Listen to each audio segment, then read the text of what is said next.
Why do leaders break the rule? Why do they feel so comfortable not to be compliant with their own legal instruments and then just go against it? Is it for selfish reasons? This is something that is found across the continent, where you have a narrative that countries are poor, countries are not doing well. But when you look at what is being exploited in those countries, poverty is something that shouldn't even be put in the same sentence. Politicians want power and they want everything that goes with power. But we fail to understand that connection. We think people are just altruistic. They are going into power out of goodwill. And little do we realize that there are underlying motives. There is that disconnect between, okay, so we want light. We want light in our salon 24 hours a day, 7 days a week. But how do we get there? There's water crisis in Pujon, just like in Port Loko. There's healthcare crisis in McKinney, just like in Bo. The APC is not giving electricity or solving healthcare problem for McKinney, just as the SLPP is not solving healthcare and electricity problem in Bo. There's a system that is not working. Welcome to Honestly Speaking, the podcast where we have honest conversations about the issues shaping our lives. I'm your host, Antonia Howard. Now, we've heard it many times before. Sierra Leone is a poor country. We may have even said it ourselves a few times, but do we actually believe it? How is it that a country so naturally blessed with abundant resources remains structurally poor? And the same could be said for the continent in general. Africa is rich. And we often explain this poverty with familiar language: bad leadership, corruption, political instability. And those words aren't necessarily wrong, but they rarely explain how the poverty is produced and maintained. Who actually controls a country's wealth, our revenue, our resources? Who decides what a country earns or doesn't earn? Who decides where the money comes from, where it goes? So today's conversation is about that hidden layer of power. And my guest is Andrew Lavali, a governance and public policy researcher and expert. Welcome to Honestly Speaking. It's a pleasure being here. Thank you very much for coming. Now, you've been researching public policy, governance policies for such a long time, and through your organization, the Institute for Governance Reform, you've been putting out reports talking about, where we've gone wrong when it comes to policy and the things that aren't necessarily working, and also recommending ways that we could improve public policy. But what I find with policy or anything that has to do with maybe contractual agreements, even legislation, it seems oftentimes that like there's a disconnect between what happens, let's say in parliament, where the agreements are made, where the laws are made, and how the people understand those policies or how they even relate to them. There seems to be that disconnect. Sometimes it's like we don't even care. Or is it that we don't know where and how to find this information? So why do you think that disconnect exists? Normally, in fact, I say to myself, have I been doing the right thing? Until recently, when we published a paper, the Hate Party case, which means the heart of the matter. And it really got me back to Adam Smith, a political economist. Adam Smith argues that it is not the generosity of the baker or the fisherman that will make you get bread and fish on your table for dinner. It's the profit that they get from it. In the same vein, it's not the generosity of the politician that will make you, when you go vote, it's not just about generosity. Politicians want power and they want everything that goes with power. Some want wealth, some want fame, but we fail to understand that connection. We think people are just altruistic. They are going into power out of goodwill. And little do we realize that there are underlying motives why some people go to for power. And so that's really a fundamental political economic question. Why do people seek power? And how do we ensure that we draw them back to the central mandate, why they're going for power? Because as citizens, we want services. We want the betterment and improvement of our life in our lives. And too often, we elect people, this thing we call democracy. Mm. We put people into position, hoping that these conditions can be met. But too often they are distracted by the pressures of politics. So when someone comes to power, to maintain power, you begin to think about the next election. And sometimes they become distracted about, is it about services that we deliver the next election, or it's about the politics that will deliver the next election? So for those who believe that it is services that deliver the next election, they talk about results. And it will be useful for for us to understand the different fields of power, the different typologies, if you like, of power on the continent. If you look like someone like Kagame, you compare Kagame to Sierra Leone leaders in Liberia, and these are all post-war conditions. Mm. And what makes maybe the case of Kagame different from Sierra Leone? Of course, I'm not comparing Rwanda to Sierra Leone because the history and circumstances of those countries are different. But over there, it's about what makes you legit to handle power is what they call performance. In fact, you have what they call it's an indigenous language. It's called imigo. Mm. Imigo actually means like you're going for results, and this was derived during the war. So during the war, during the guerrilla war in Rwanda, they create targets, for you to pursue. So when you achieve this target, this get your imigo. So coming into real politics, Kagame had to translate that into governance. So they have what they call performance contracts with the indigenously known, called imigo. So you can see that one of the ways a lot of scholars explain Rwanda's success or Rwanda's, the progress they are making is because they have put performance at the heart of governance. So That's very interesting because for Sierra Leone, I think, as you said in the beginning, every citizen wants services. We want light, we want water, we want good road, we want the systems to work for us. But there's a huge disconnect, I find, and you can perhaps disagree with me or talk about what you understand about this. But I think there's a huge disconnect, particularly for Sierra Leone, between what we want, what we need, and maybe how we perceive that we will get there. There's that disconnect between, okay, so we want light, we want 24/7, we want light in our salon 24 hours a day, 7 days a week. But how do we get there? Do you think that as citizens, we understand the policies and the practices that go into getting us to that goal? No, I don't think so. And too often I don't blame citizens because we follow leaders. And if leaders say this should be a country of production or productivity, citizens in those countries will follow that. Just a few years ago, when traffic lights were introduced, everyone obeys traffic lights. In fact, I admire Sierra Leoneans, even in the middle of the night, when there are no cameras, people are still compliant. So it means the rule is being broken not by citizens but by leaders. And it's really the biggest political economic question is why do leaders break the rule? Why do they feel so comfortable not to be compliant with their own legal instruments and then just go against it? Is it for selfish reasons? Is it for for some other reasons? And I was comparing Sierra Leone to Rwanda, for example. And it's normally the case when delivery and performance are not at the center of governance, then you begin to see when politics, just ticket politics, is at the center of governance, and we don't have what we call performance legitimacy.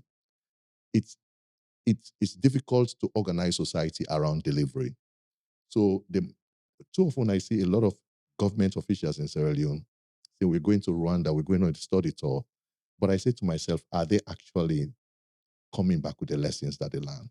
Because the mortality rate of cabinet ministers in Rwanda is about 2.5 years. In a year, if you are not performing, you leave office. the highest you can go is about 3 years. But here, people, you are in charge of water. You should be delivering water. And there is a campaign promise on water, on electricity. You don't deliver it, you're still kept in the position. So we have this situation where since independence, there has been this ugly notion has been contrived that Sierra Leone is actually a polarized country, when as a matter of fact, we are not. Because we see cross-ethnic marriages, cross-ethnic worship, and if you see a young girl or a young man in a nightclub, if you get along, 6 months later, you end up in a church or a mosque getting wedding. So that is the Sierra Leone that I know. But when it comes to politics, where resource allocation is determined, a few elites want it to appear as if we don't get along. And to me, that's why in our paper we actually call it the machinery. So it is that machinery that says, let us extract resources for ourselves and not for the general good of society. So we have this situation where we have, for example, the SLPP stronghold in the south and the east, the APC stronghold in the north and the northwest. Across the country, they are all suffering from poverty, almost the same condition of poverty. But there is this belief that the problem is on the other side, because that's what you are taught to believe, that the problem for a Mende is really that those Timnis from the north. The problem from people in the western area and the people in the north is really those Mendes in the south and east. Those are the problem. They are so power thirsty.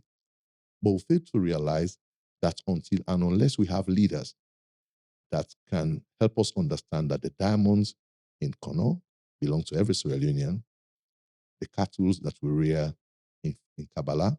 So same as the fish in the Western area belong to every Sierra Leonean. It's about how we harness it and how we distribute it.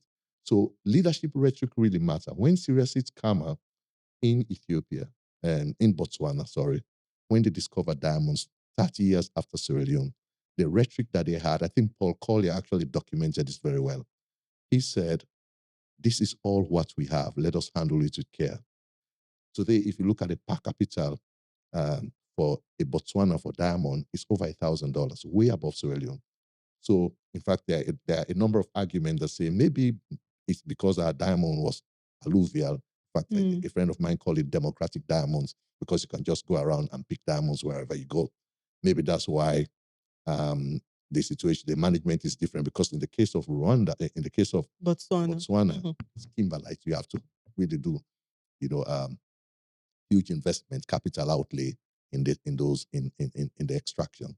But that is not an excuse, because we have a situation where the state had shares in diamond industry, and those shares were just since the 50s, 60s, and 70s, and we had the MDMC, as the case may be, it just benefited a few. And then we have the growth of poverty, even in the mining areas, in mining communities.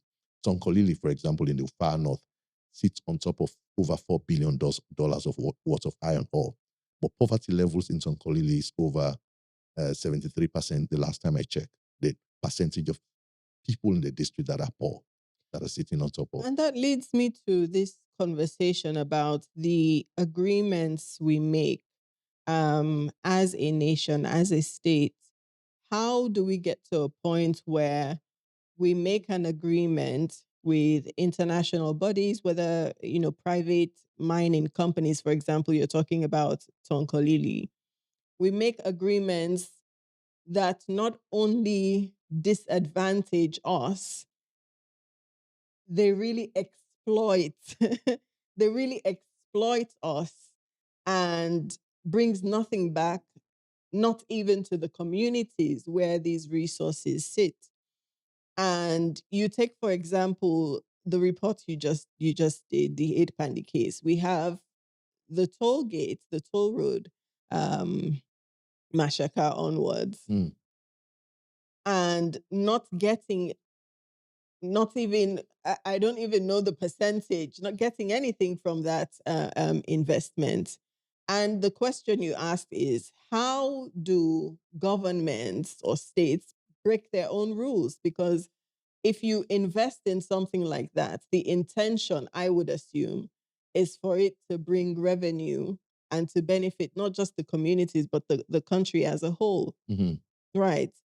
So, from your findings, what are the causes or factors leading to these kinds of decisions? You know, people in business want profit. And if you are, I mean, there are a lot of Sierra Leoneans working abroad doing business, they want profit as well. Just as businesses coming in, they want profit as well. So we are not against businesses making profit. As a matter of fact, that's where you establish because you need profit. But in the same vein, a politician should be concerned about public policy, how in the process of a businessman making profit, especially for what they call public-private partnerships, Mhm. or even private sector environments in general. It should be such that in the process of making profit, you improve citizens' welfare. In fact, that's why taxation in the West is a big source of revenue. So, how do you ensure that if you have a country that is actually highly resource rich, how are you ensuring that um, you create the tax system such that businesses pay back? And we laid out a number of models as to why this is happening. First and foremost, businesses, they are very clever. They always try to buy what we call the decision making space. In the West, they call it lobbying.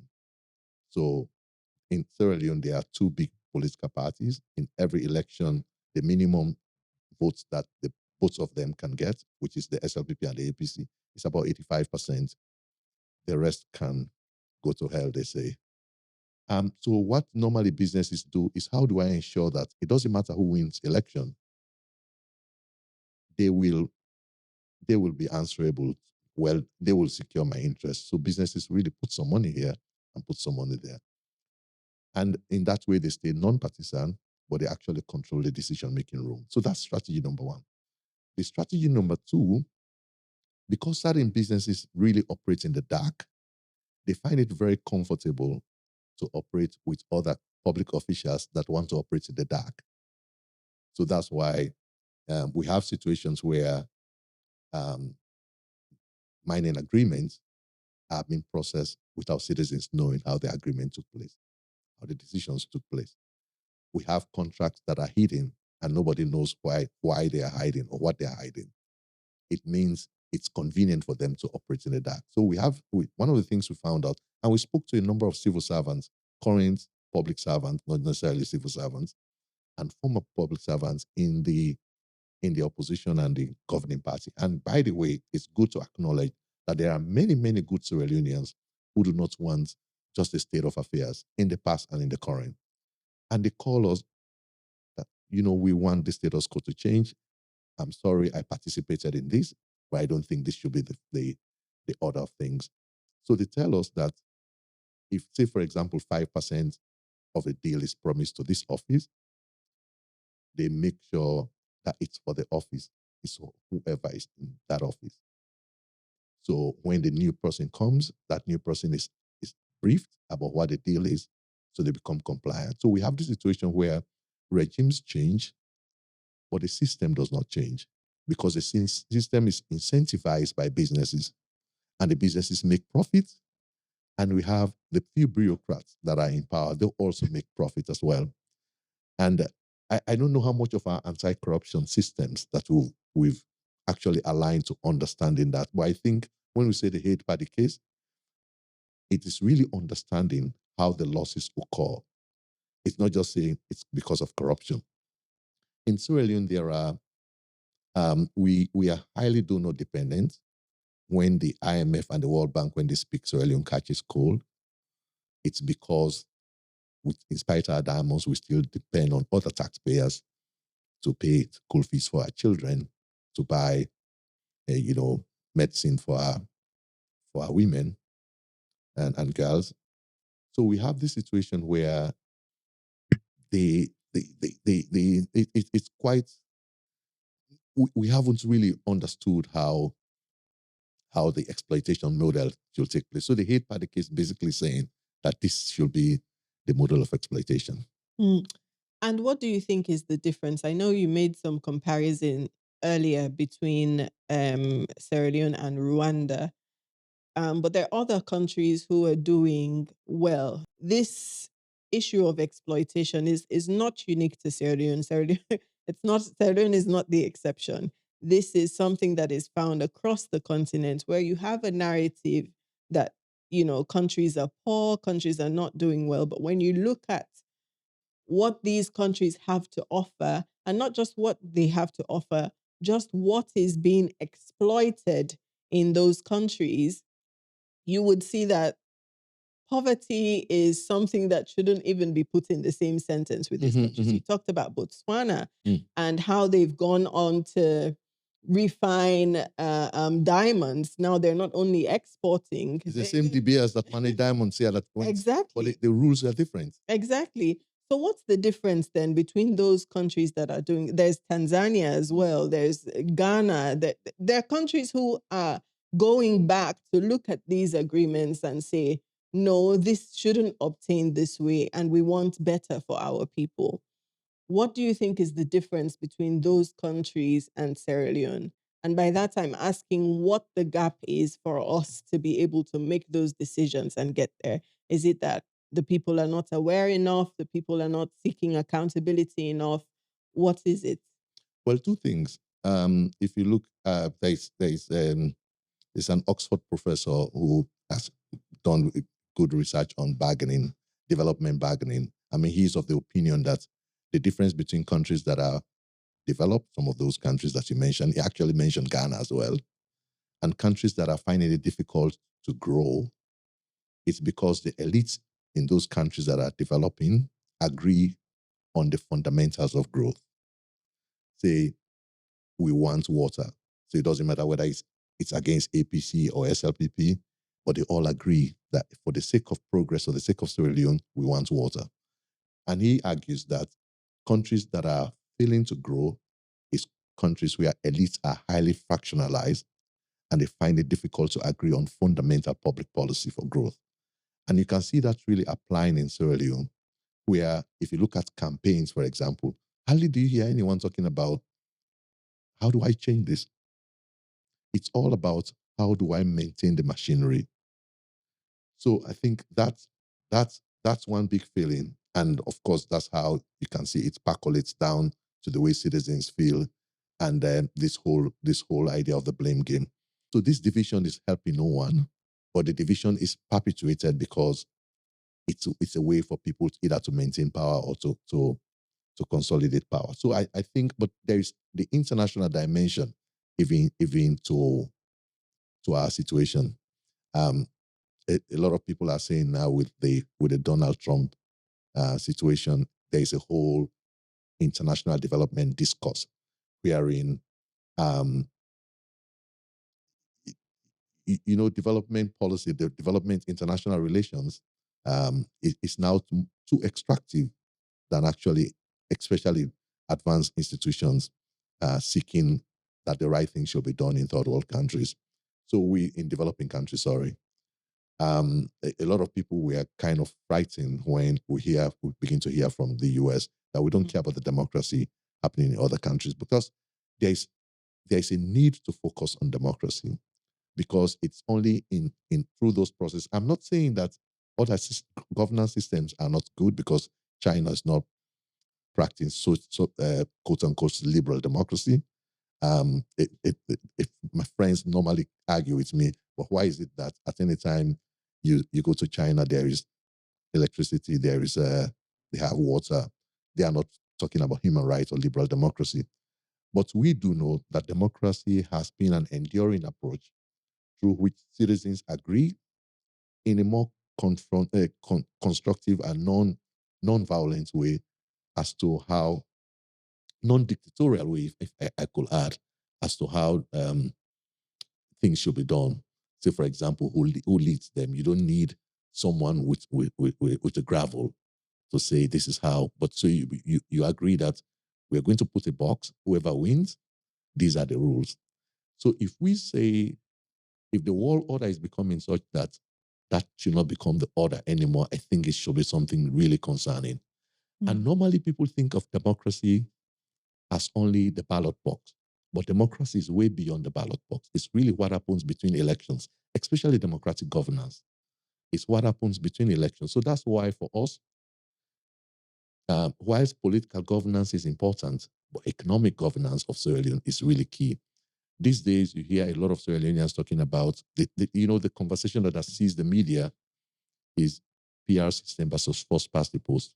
I was about to bring that up because when we talk about democracy, sometimes it seems like the goalpost is changing. And this is the conversation that's happening now when it comes to the constitutional review conversation. Because you have different groups, be it political parties, the governments, coming together to say, these are recommendations and this is what we need to do.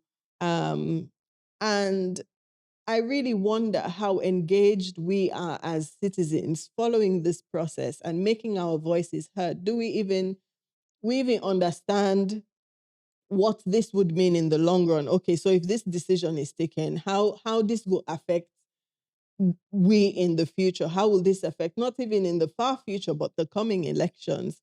So this is what I'm talking about. This is what I said in the beginning. There seems to be a disconnect. And for me, every time I have a conversation on this podcast, my questions are always around how do we empower citizens to understand our roles as citizens for make we participate in democracy, not just in the ballots, not just for go vote, but throughout from when we have the elections to the next elections.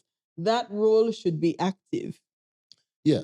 So it's a good question you ask. So uh, the conversation about electoral system is a distraction because, and I will come back to what we are actually losing economically and why I think it's a distraction. This whole idea of PR system for past post constitutional reform, not that it's not important, it's important, but it's a major distraction.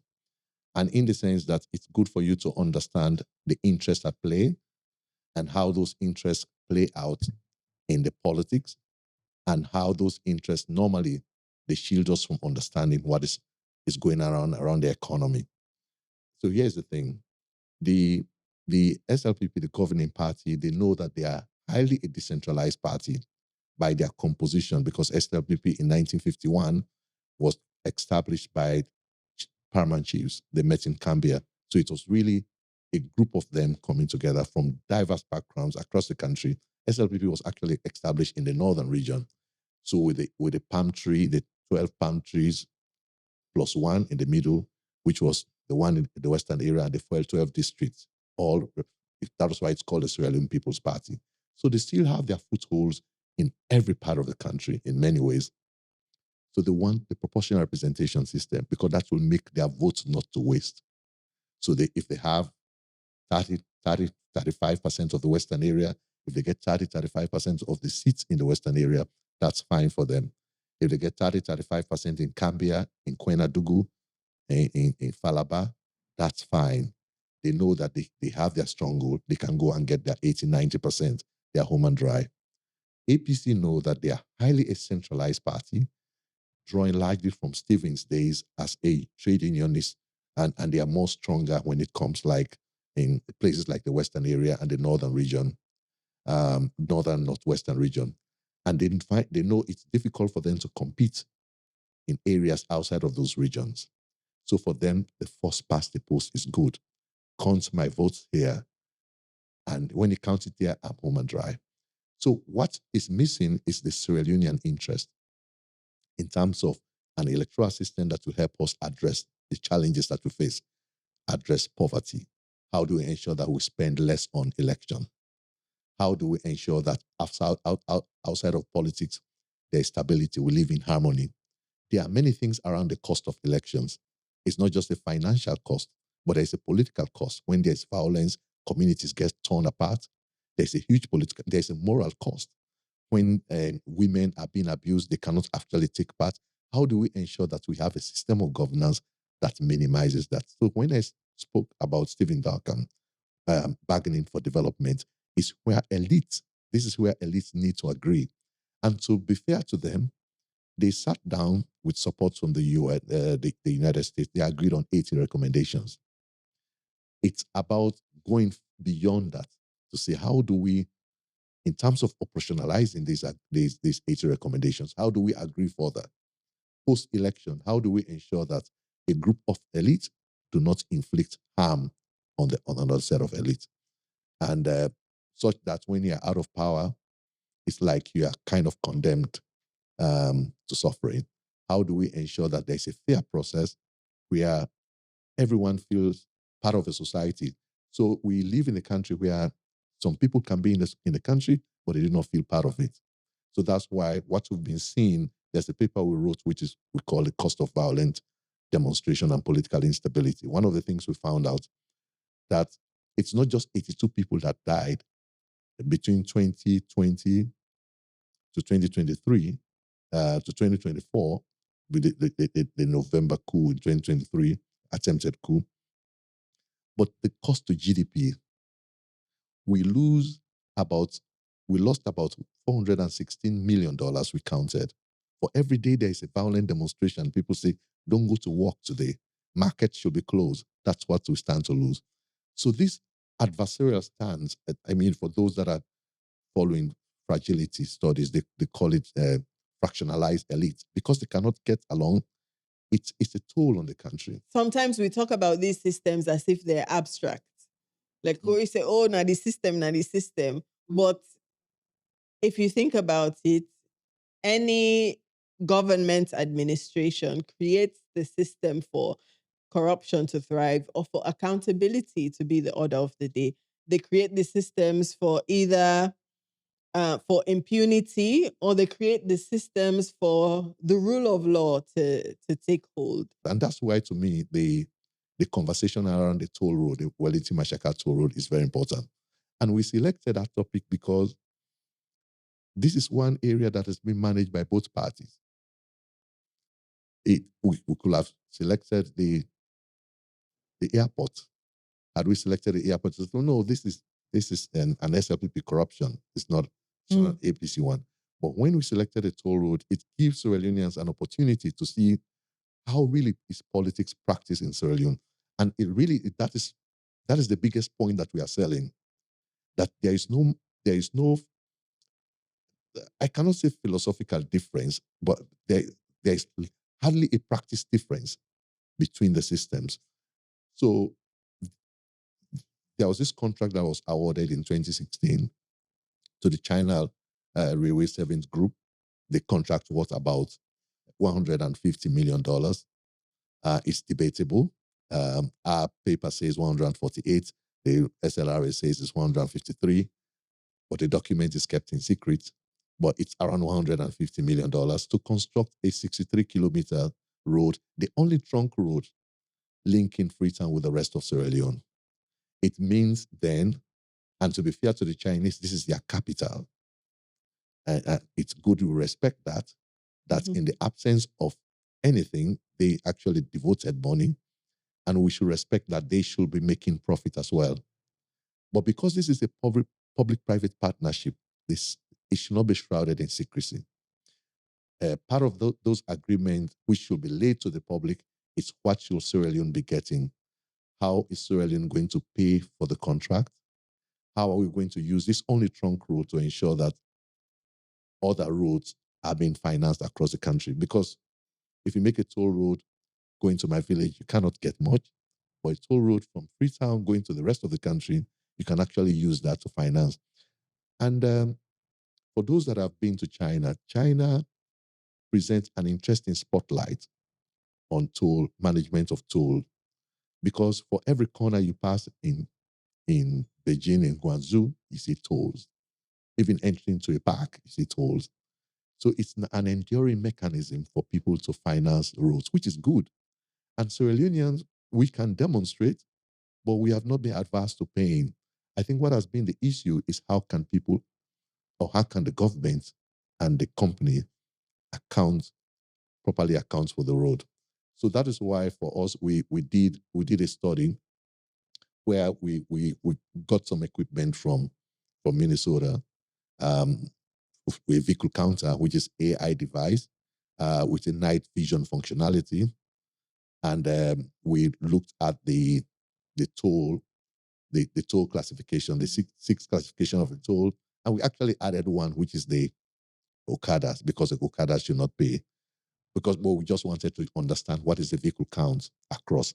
And why is this important, Antonia, if I may ask? It's important because at the time President Bio was campaigning in 2018, the toll road and infrastructure reform were the biggest campaign mantra. And one of the things we asked ourselves, but why is he reneging? Is that really how politics is practiced? Because we see people that also presided over that same arrangement in the current opposition. They are warming up again, say we want to come and rule, but they are actually not condemning the practice. So we deployed these equipments, and then the data was put in the cloud. It was not even analyzed by me. It was a robot that analyzed it. And we found out many things. For example, just for Okadas that are not counted, the Okada, we found out about 140, 150 Okada, 1,000, 140, 150,000 Okada pass through the toll every day. And when every week, for example. So imagine if every Okada should be paying 1,000 leons, that runs into millions of dollars per year. So had we been transparent, government and the company, had they been transparent and they say, no, we don't have money, these people are financing this and we need to use this and pay back, it's good for us. So Iranians will be willing because they know it's theirs. After this, maybe they can go to Kabbalah, they will fix my road. After this, they will be going to Bond, they will fix my road. We know we are fixing our roads. So that's just one finding about what is being lost, the cost of secrecy, and the tension it creates. And the biggest finding was around what is the toll actually generating. And we found out that's about $21 million because this data was collected in August, September, and December, because August, September, that's normally the rainy season where you have low threshold of cars, and then December where you have, the high peak period. So we got the average, 25 days of data collection, which we collected 600 hours of video footage, which was analyzed, and then $21 million a year. So if $21 million per year, when you extrapolate that in the next 9 years, the toll should have collected $172 million. And what we found out when we when we asked the National Revenue Authority, we realized that it's only $1 million that have been given to Sierra Leone. So the rest, it's unexplained. Is it going as payment for the toll, which is the $150 million? We've already generated $170 million. And from my estimation, we can actually pay for the toll in 10.6 years, call it 11 years. It means because the agreement states that it should be for 27 years, you should pay for 27 years. Fair and good. You can say, yes, this agreement is for 27 years, but if you can pay it as quickly as possible, your capital plus your profit, then it's bill, operate, and transfer, BOT. Mm-hmm. Bill, own, operate, and transfer, BOOT. Yes, you can leave it to us because it's the most vital economic artery linking Freetown with the rest of the country. So that makes it imperative for the citizens to understand what's in the contract and to discuss value for money. But you ask a fundamental question: how come the members of parliament on both sides of the divide, how come they agree to the contract in the first place? How come there is weak oversight in the first place? How come it's never been audited?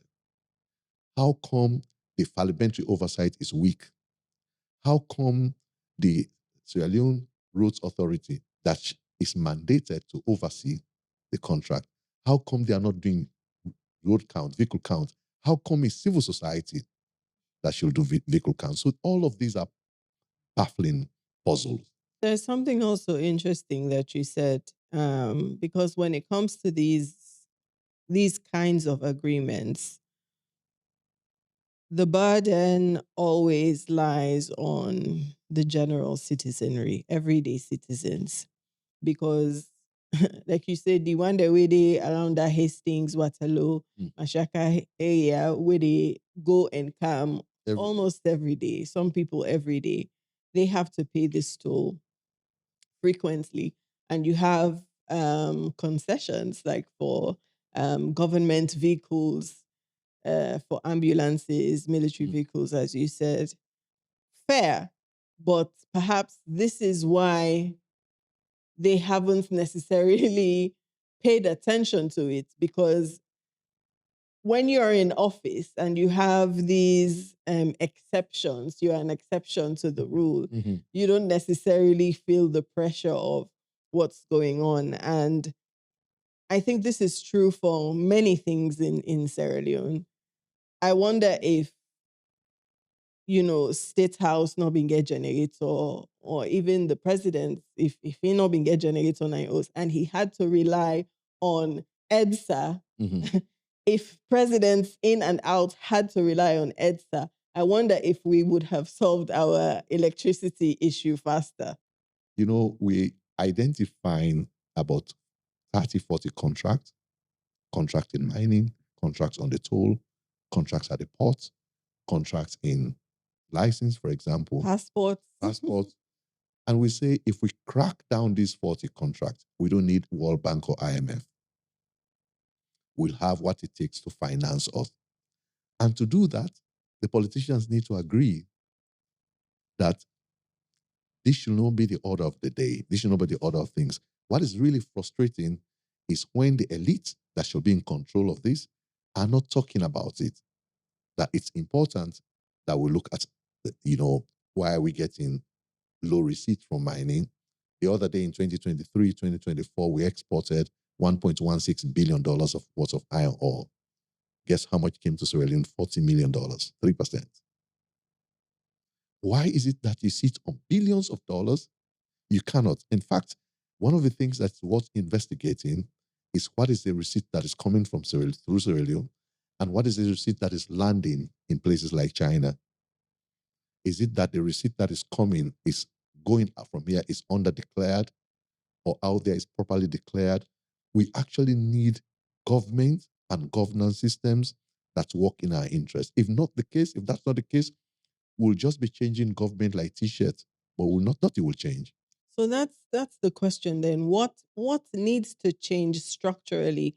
Because I often feel the decision, and maybe this is general fatigue. You kind of feel helpless, like you cannot do anything about it. And from what you've said, if these decisions are not taken by the people who need to make these decisions, then nothing will change. But I also have hope that as citizens, we have the power. We have the power to also make decisions and to compel governments and administrations to work on our behalf. So then what do we need? What should our advocacy sit on as citizens? What do we need to be looking at? What should we focus our attention on? So you are a media and communication person. They say the biggest power is information, is knowledge. Citizens are powerless because they are acting on the wrong information and they have the wrong knowledge base. Citizens in Bo and McKinney do not understand the structures that they support, how it's impoverishing them. But there is this illusion in their heads that the problem is really on the other side. And we fail to understand should we walk across the aisle to demand standards. Because like you mentioned, we all want water. There's water crisis in Pujon, just like in Port Loko.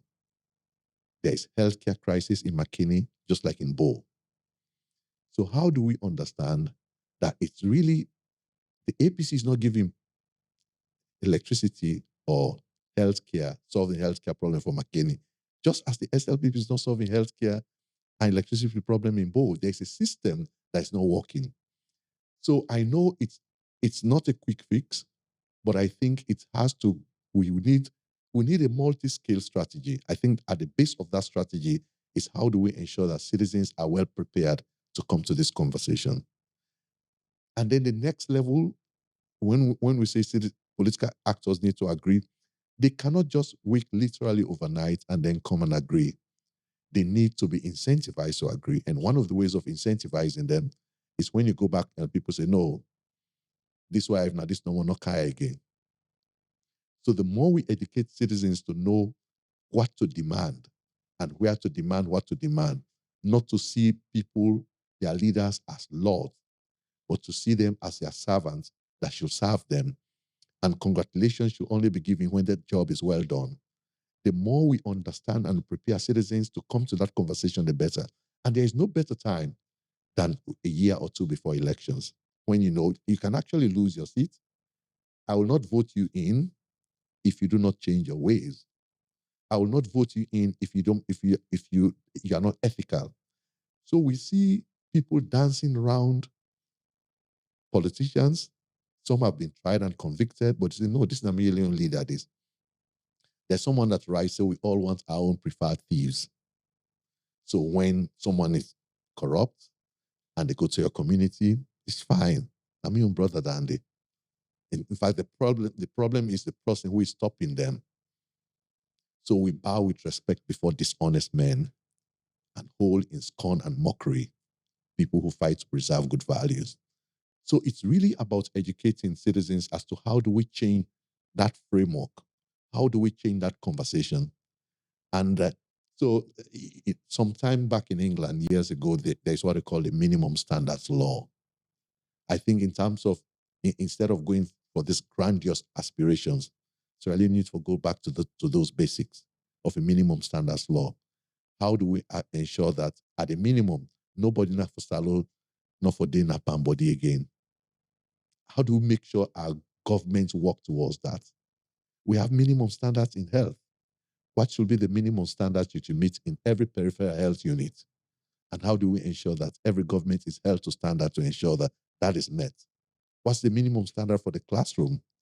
We have all of this, but how do we ensure that citizens are organized to demand just this basic, not skyscrapers, but something that can improve the quality of your own life in the community that you live? And shifting that focus, I know it takes time. It's painful to change the frame. Forget even about the picture. Just changing that frame, it can be difficult, but I think that's where much investment is needed. Imagine just the toll. If every citizen understands this is what we are losing on the toll, and then we compel government, you need to make this, you need to fix this contract. You compel APC MPs that you need to make this a point of duty to call on government to change this. If that is fixed, it's one problem solved.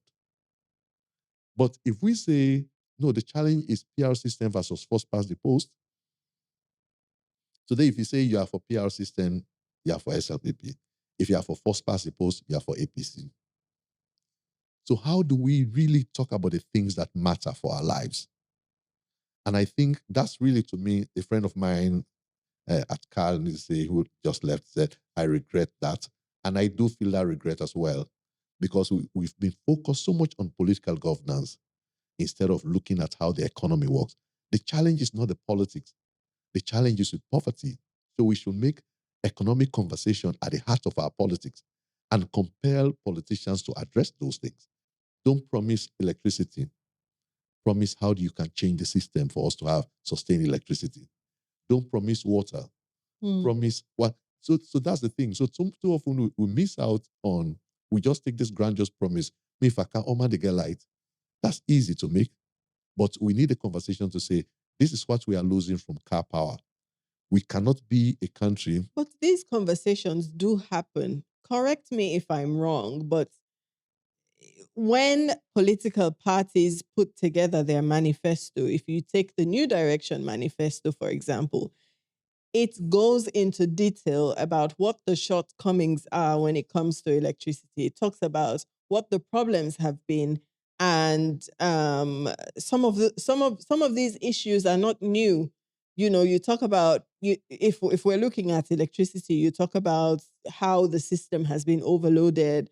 You talk about the overcrowding in urban areas, places like Freetown, and how the old infrastructure isn't working anymore. These are not new problems. At least from when we get sense, we've been talking about these problems and how they are hindering 24-hour electricity supply in Sierra Leone. But how for fix them? I think that's not a conversation we'll be having. To be honest, I beg to disagree. The conversation we'll be having is one party blaming the other for not fixing the problem, instead of saying it doesn't matter whether it's APC is in power or SLPC in power. This until we fix this, this is the problem, and that's why things as basic as how do we ensure that no mining contract will not be signed again if not to 40% in the GUI. It's as things as fundamental as that. Nobody know for sign contract again if the GI at a minimum 80% to Sierra Leone. It's as basic as that. Don't say we are getting lost from mining because it's SLPP or it's because it's APC. But how could we bring them to the table to say this should be the solution? So there's every need for us to change that conversation because it's not working. It will work for few, but it's not work for the majority. Unfortunately, that's not the hate party case. And you believe, say, if those people are in positions, you are better off, but it's not really working. It will work for just a few at a time, but it will not work for the country as a whole. And where do you see citizens' role in changing this system? At a point in time, we had the Citizens Manifesto, for instance, which put together our aspirations, things that we need, things that we should advocate for. Um, how do you assess the efficiency of that instrument? Well and good. So I think if we should go back to develop another Citizens Manifesto, I think our approach will be different. I remember seeing the Citizens Manifesto on CNN playing, someone doing an interview about it from Search for Common Ground. He said, in fact, this happened after the Trump election in 2020. Our Citizens Manifesto was in 2018. The Trump election was very fractious in the US. And then this guy just said, see what Sierra Leone did. They bring everybody together. They brought everybody together, say, how can we have an instrument to say, let's go for this minimum, let's go for this.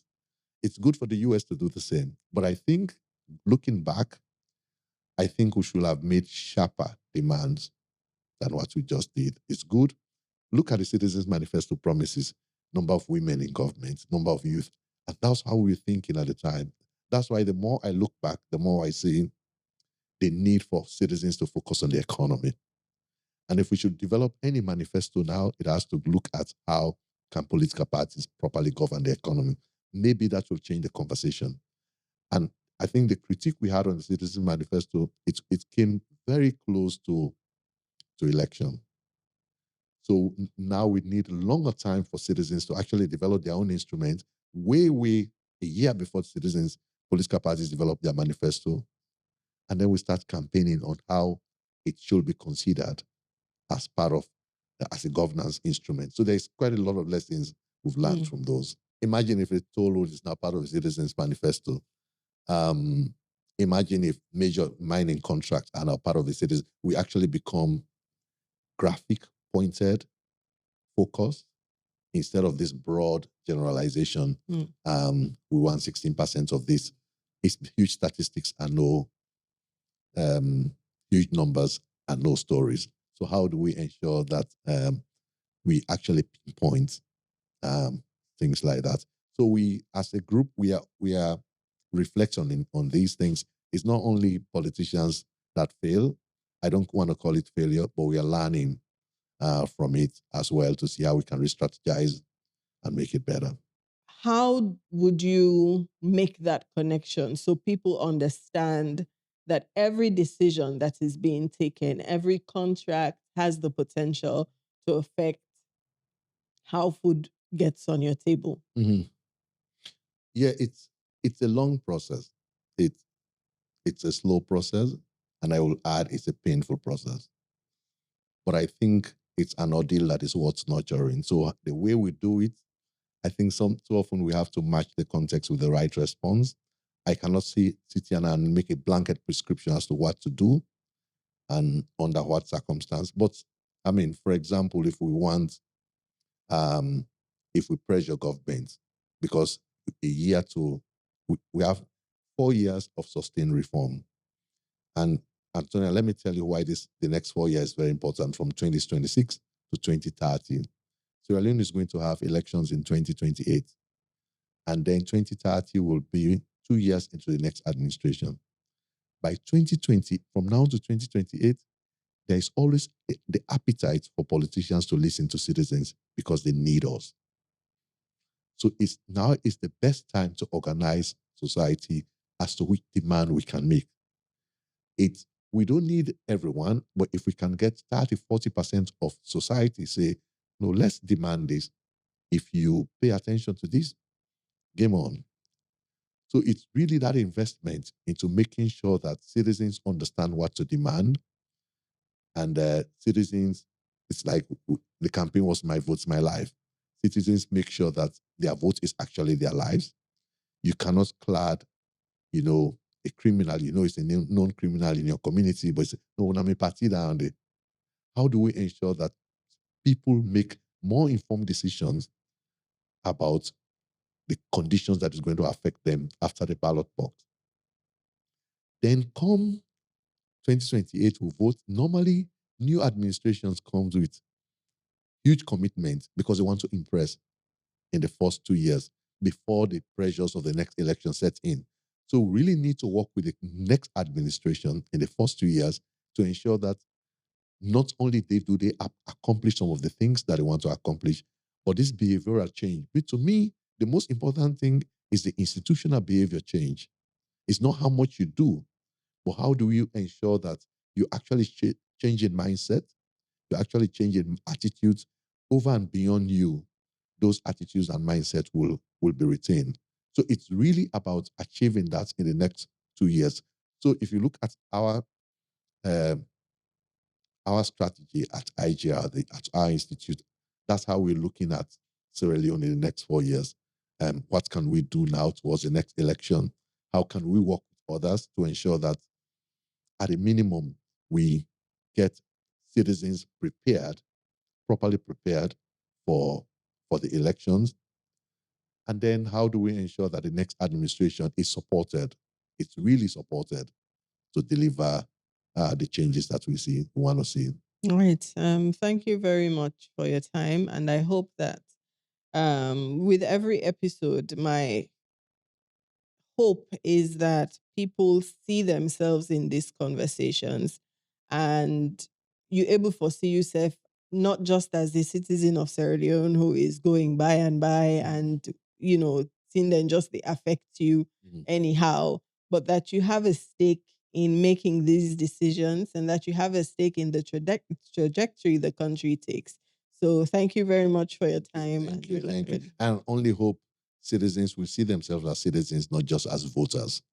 Absolutely. Yeah, that is a better way to frame it. That's it for today's episode of Honestly Speaking. Thank you for listening and being a part of these important conversations. If you've enjoyed today's discussion, please like and share. And if you're feeling inspired, do leave a review. I'd love to hear what you think. And of course, carry on the conversation online. Share your thoughts, experiences, and ideas using hashtag HonestlySpeakingSL. Until next time, stay curious, stay engaged, and stay honest.